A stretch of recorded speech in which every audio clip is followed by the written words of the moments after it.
Hello everybody and welcome to Decepticast episode 10, game number 2. This will be a 2v2 as you can plainly see spread out before you.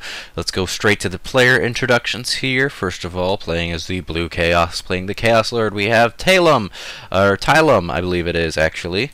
And then over here, his ally, the Blue Eldar, playing the Warp Spider Exarch, is Xford Sucks. And across the map, their enemies. The Red IG, playing as the Lord General, is Tanith, first and only. And his ally, playing as the Eldar, the Warlock, Ultramarines, first company.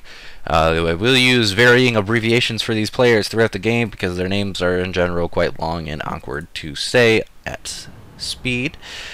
Tailum doing the usual Chaos Lord slingshot with his heretic worship, a very important maneuver for any Chaos Lord players out there to master in any game bracket, 1v1, 2v2, or 3v3. It is important for that battering ram to be out there front and center, running amok.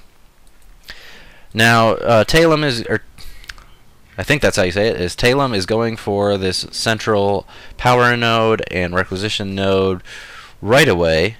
Even coming in with the Chaos Marines to support. Meanwhile, his ally has blinked ahead to try to stop this multi-laser turret from going up. However, a stomp from the Sentinel sends him into the firing range of that turret, so he is going to retreat. Not necessarily necessary, because there's a building right here. He could have teleported and hopped into that and been a real thorn in their side for a moment.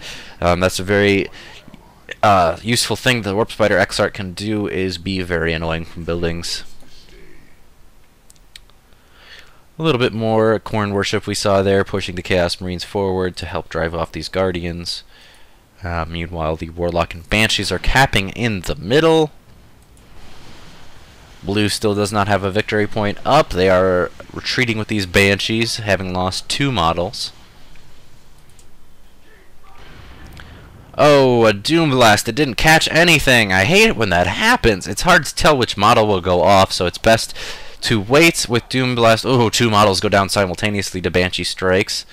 Meanwhile, these Chaos Marines are trying to drag the Banshees around, try to get a little bit of range damage on them before they catch up, as those singing swords do power melee, and power melee is very effective against heavy infantry if you're playing Dawn of Pokemon too.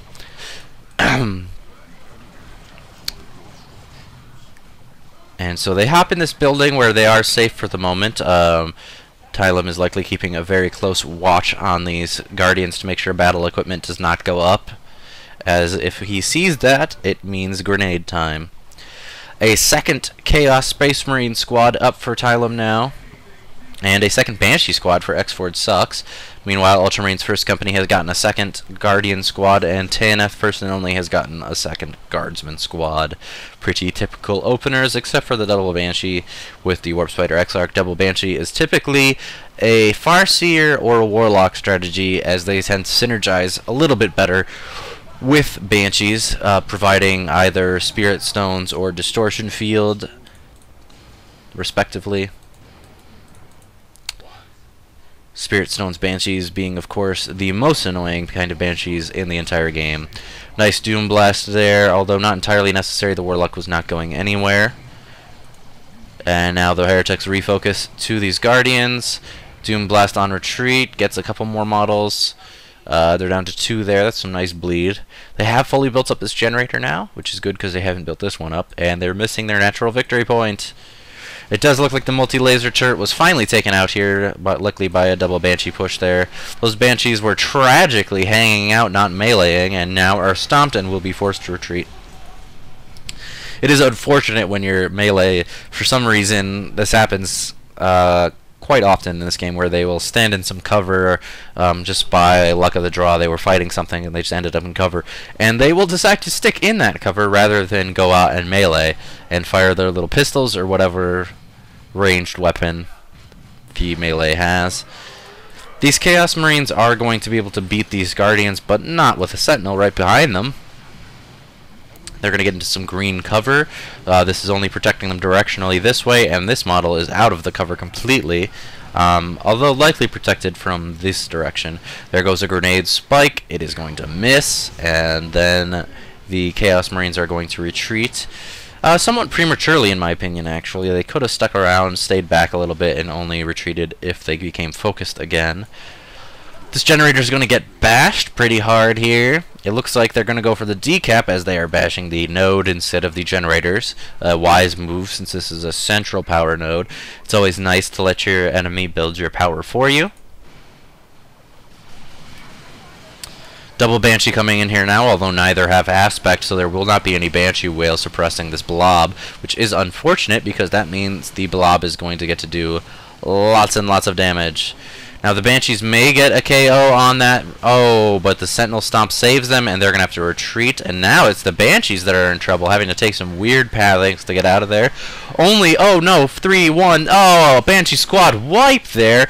The Warp Spider Exarch tried to come in to save the day. However, there was a second Sentinel, and he was immediately stomped. These Banshees are going for this power node cap. I don't agree with that. I think they should go for the victory point, as they're about to have a 3 cap up against them, and they just got this power node, so they don't really need that one. And it's not like blue has that power node. They need to cap this off really quickly, as they are about to lose it again, and there it goes. 3 out of 4 players are going to tier 2 right now, and the resource situation looks to be in blue's favor, if only because of the lack of upkeep. Ultramarine's first company is getting Rangers now, which will be quite effective against everything on blue team.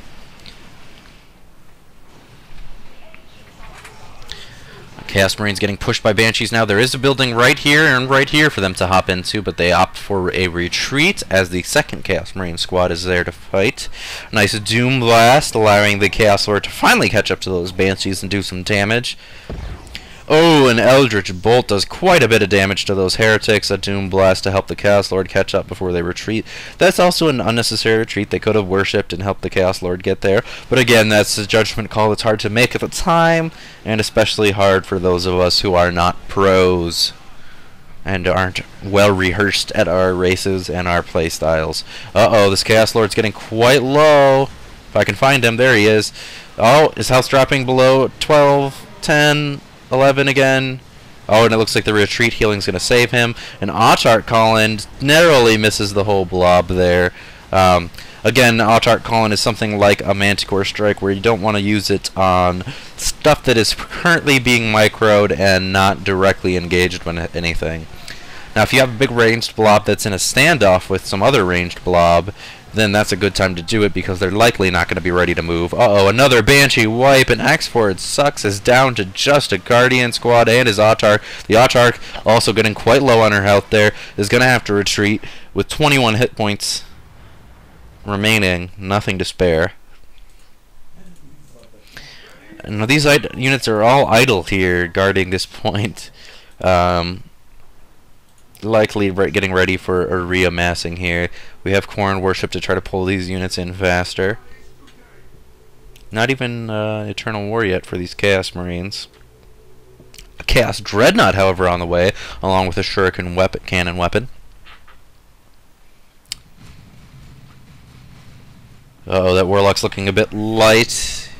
And he is engaging in melee. That is a bad move, and he does go down. However, the rest of our Ultramarine force is coming in from the side there. A nice kill the weak there stalls the Chaos Lord's ever plummeting hit points, and he's going to have to get out of there now. In general, against a Chaos Lord, I would say focusing the Chaos Lord is probably not a good idea. You can, in general, use just one squad to kite him eternally. He's very slow, and just doesn't really, and here comes the Chaos Dreadnought. So as I was saying, though, the Chaos Lord without a Combi Flamer doesn't really have much range damage. So one squad, Guardians, whatever he's focusing, can just run away from him for quite a while. Ooh, very nice melee there from the Chaos Dreadnought as those Guardians retreat, catching a model. The Rangers, however, make it out unscathed. This Lord General is going to have to be careful now. as this Chaos Dreadnought is point-blank assault cannoning them. Likely meant to force melee there, but might have gotten stuck on one of these craters. His vehicles in this game, we all know, are quite stupid. There's that Shuriken team using this crate here as a nice cover. Just like the crates in Space Marine, the crates on this map are, of course, filled with Orc Tusk, a notorious and illegal aphrodisiac in the Warhammer 40k universe. Uh-oh. He's trying to force melee there, but once again, the Chaos Dreadnought just does not want to live. And his wish is granted by that Manticore. However, the Manticore does also clean up that Stormtrooper squad, which is somewhat fortunate for Tailum, that wasn't a complete loss. Second Stormtrooper squad is now out. Meanwhile, Ultramarines has a Bright Lance team just in case that Manticore strike hadn't taken out that Dreadnought there. However, now both the Warp Spider with Power Blades and the Autarch with Executioner are on that. As both of these are teleporting squads, I don't believe they needed to retreat just there. They could have both teleported over and finished that off. However, it was the better safe than sorry decision. Now we do have Eternal War up on this Chaos Marine squad, and we're getting it on another one. This is a bad place for the Shuriken, as you know that they have a Manticore. And if they have a Manticore, you don't want to get in a building. Oh boy, those Meltas are chewing through that Shuriken. It's going to get out of there, but is he going to retreat in time? It is. A big Manticore strike on this blob. Oh, those Chaos Marines are not doing too well. Can the Chaos Lord stall long enough to get them out of there? He can. Along with those Heretics, of course. A very nice Doom Blast. Oh, a grenade right in the middle of those Chaos Space Marines. You know, grenades aren't quite as effective against these low count squads as they are against the really swarmy ones. However, that's not to say you should let them hit you. 1 hit point left on those Stormtroopers. If they just switch to range stance and attack move, this would kill them. However, he does not realize that, and they are going to get away. Wow. Unless the Autarch pursues into the base, which she does not. Plague Marine's up now. I'm not sure what they're meant to counter. It's likely a preemptive purchase. These Wraith Guards are getting chewed up quite significantly. However, they are able to tear up these Guardsmen quite well as well. And with 1 stomp down, the Autarch can move in and hopefully be all just fine. It did not look like the rocket snared, as it does on regular vehicles. Oh wow, a Skyleap. An interesting choice from Xford Sucks, taking one of his very few units off the battlefield.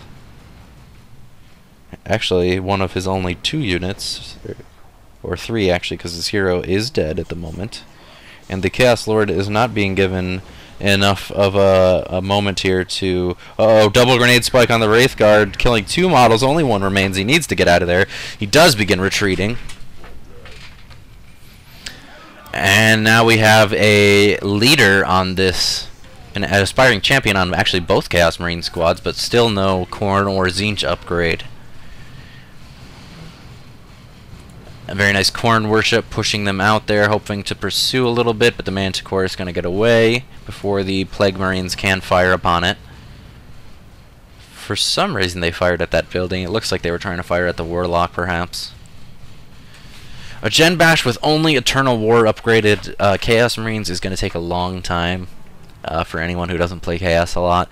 They are not that effective against buildings. However, if they get Tzeentch or Khorne, they are quite significantly powerful against generators. These Plague Marines tanking quite a bit of damage. However, they are going to need to pull back, and with Khorne Worship they can do so quite a bit faster than they normally can. However, a Manticore strike is coming in, so the Khorne Worship is stopped, and a double retreat goes down. The Warp Spider Exarch has been repurchased or resurrected. I'm not quite sure which. Here comes another Autarch call in. And that last grenade looks like it caught quite a few guardsmen, splattering them into giblets.